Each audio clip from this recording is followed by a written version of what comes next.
I'm Jenny the Juggler, and I'm here at Fresh Pond, our beautiful open space in Cambridge.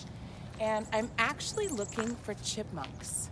We are a couple days into spring, we've had a few days of warm weather, and I wonder, where have they gone? Where have they been?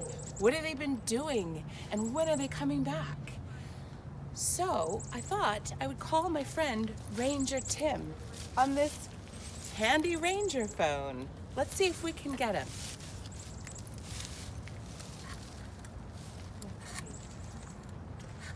Oh, there he is now. Look at that. Hi, Ranger Tim. I was just calling you. So glad you showed up. I hope you don't mind. I took off my mask. I'll stay distanced from you. I appreciate it. And we are looking for chipmunks this morning. Right, so this is the season that they are returning. Now we're entering the chipmunks' mating season, and all winter long they've been deep in their burrows. So, Ranger Tim, I was wondering, are there any preferred times of day that they like to be active? Because I don't see any here in the middle of the morning. That's a great question. A lot of animals are either nocturnal, out at night, crepuscular, which is dawn and dusk. Chipmunks are diurnal, like we are. They like the middle of the day. So as it gets warmer, around lunchtime, that's when you'll see the most chipmunk activity. Oh, I thought I missed them early in the morning, but they're sleeping in late. They are. They're sleeping in late, Okay. and they're warming up, getting ready for a tough day of collecting more seeds, nuts, and in the spring, flower buds and shoots. Oh, yum. So what do they sound like? Can we hear them? If I can't see them, can I hear them sometimes? A lot of people mistake chipmunks for birds.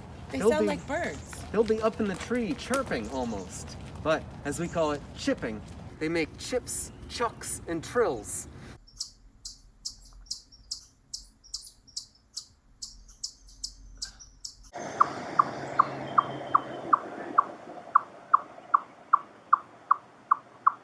Oh, and that's where they get their name. And that's where they get their name. They're quite loud little rodents.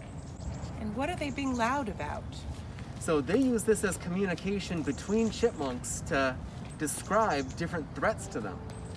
They need to constantly be on the lookout for hawks in the sky and coyotes on the ground. And when they talk to each other, their communication between each other, they use their tails to send signals. Are they whapping the ground with their tails like a beaver or something? Or So it's visual. So Oh. it's they're sort of sending signals like two boats to each other with flags. Okay. So they have really keen eyesight as well, and they They- can see each other around the forest. They do. They have keen eyesight. As a small animal, it needs to always be on the lookout for predators. So their eyesight is very important to their own survival.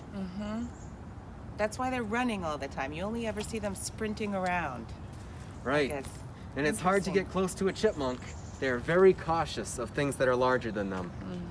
So if they're still sleeping right now, I wonder if we can see where they live. Absolutely. You just need to look in the right place. As an animal that likes to eat nuts and acorns, finding an oak and hickory forest is crucial. Luckily, we're right at one right now. Really? Here, I'll show you. Okay. So these are oak trees and hickory trees, and because their leaves are not out yet this spring, it's hard to tell them apart. That's correct. Okay. You really have to look closely at the bark and the branching patterns. Interesting. So I see some leaves are up there in the sky. That looks like a nest. Is that a chipmunk habitat? That's a relative of the chipmunk, the gray squirrel. So chipmunks are ground squirrels. Gray squirrels will live up in a tree, and they construct a nest called a dray out of leaves and moss. So Ranger Tim, I was wondering the best way to become friends with a chipmunk. Yeah. I bet it'd be so cute to hold it and pet it like that and name it George and boop it on the nose.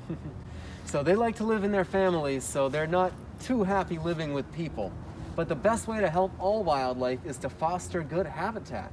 So that would be to help plant a tree, to nurture trees, water trees, and those trees provide natural food.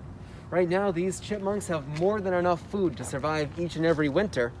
And simply by providing trees as habitat and a food source, we can help the chipmunks without putting ourselves in danger. Okay, so the best way to be a friend to a chipmunk is to give it its space and take care of trees. That's right. Ranger Tim, how big can chipmunks grow? Chipmunks can't grow as large as the gray squirrel. They're bigger cousins. But they do get about this size. Oh, So right here we have Chippy. hi Chippy. So this shows us the size. They get to be a little bit larger than a mouse. And you can see here it has the stripes, which help it camouflage, and its tail to communicate with the other chipmunks. I really want to pet it, but I'm going to practice not petting it. That's a good thing. Chippy bites. Oh, hey. Aren't you Mayor Siddiqui? Hi, yes, I'm just on my walk. What's happening here? Oh, that's fantastic. Well, I'm Jenny the Juggler, and this is Ranger Tim. Hi. And Hi. we are looking at chipmunks today. Oh my gosh, I love chipmunks. do? Great to hear. They're super cute, and I have just had so many questions about them. Like, why do they have stripes on their backs? And do they store food in their cheeks? There's just so many questions I have. Well, you should come along with us. We're about to look at their habitat right over here. Oh my gosh, that's so exciting. Let's do it. Okay. Awesome. Awesome.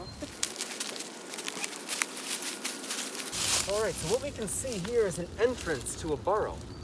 Chipmunks will have multiple entrances and they live underground. They're actually a small variety of ground squirrel. And what you can also see is right next to its whole entrance, you have what we call a midden, a pile of shells.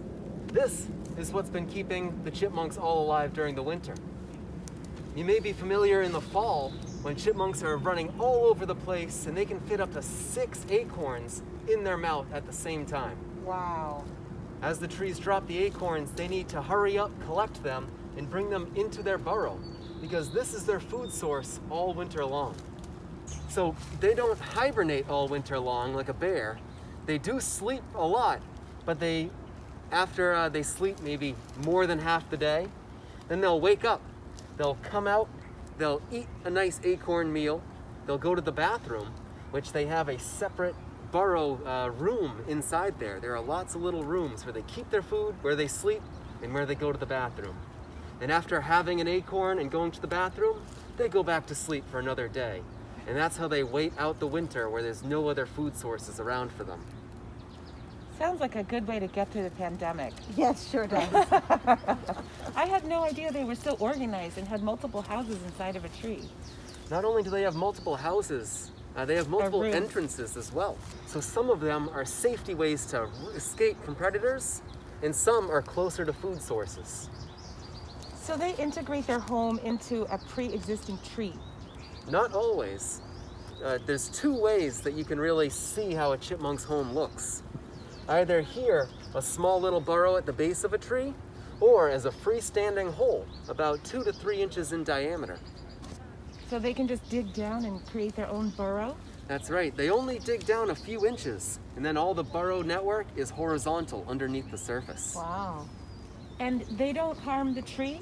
They're not harmful to the environment in that way? So they're not harming the tree, they're simply using this as an easy way to escape predators, and their burrow isn't in the tree, but the dirt around it. In the root system underneath, probably. Yes. So this is another example of what a chipmunk burrow would look like. If you notice, it's just big enough for the chipmunk to fit in.